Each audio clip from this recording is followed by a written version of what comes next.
Klarifikasi sapi Dewi Persik ditolak Ketua RT, sopir Dewi Persik agak budek. Perselisihan yang melibatkan pedangdut Dewi Persik dan Ketua RT 06 Lebak Bulus, Jakarta Selatan, Malkan terkait kurban sapi yang ditolak dan dugaan tindak pemerasan ini menemukan titik terang.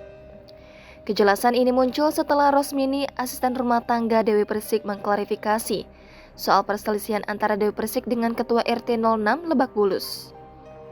Dikatakan Rosmini, permasalahan ini terjadi karena kesalahpahaman yang dimulai karena sopir Dewi Persik memang agak mengalami gangguan pendengaran alias agak budek. Kondisi itu membuat sang sopir salah menyampaikan informasi ke Dewi Persik terkait sapi kurbannya. Dikutip dari Tribun Jateng pada Kamis 29 Juni, Rosmini menyebut adanya kesalahpahaman terkait isu pemerasan tersebut.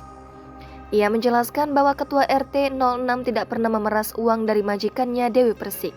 Rosmini mengatakan bahwa isu ini muncul karena salah satu sopir Dewi Persik meminta tolong kepada panitia kurban RT 06 untuk mengangkat sapi milik majikannya. Rencananya sapi kurban tersebut akan dibawa ke tempat lain untuk disembelih.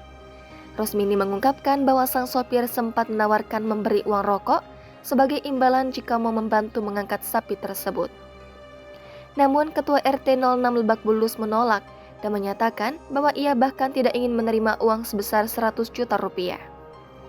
Rosmini menegaskan bahwa sopir tersebut salah mendengar dan salah menafsirkan ucapan Ketua RT 06.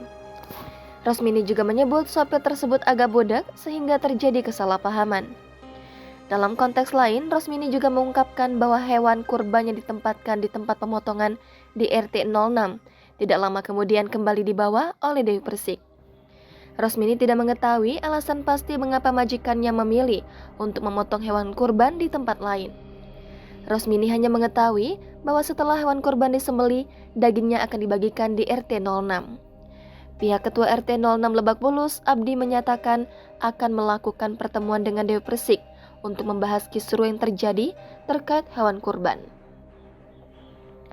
Kedua belah pihak dijadwalkan akan melakukan klarifikasi di Masjid kawasan Jalan Lebak Bulus 5, Cilandak, Jakarta Selatan pada pukul 13.00 waktu Indonesia Barat. Jangan lupa subscribe, share, komen, dan like ya!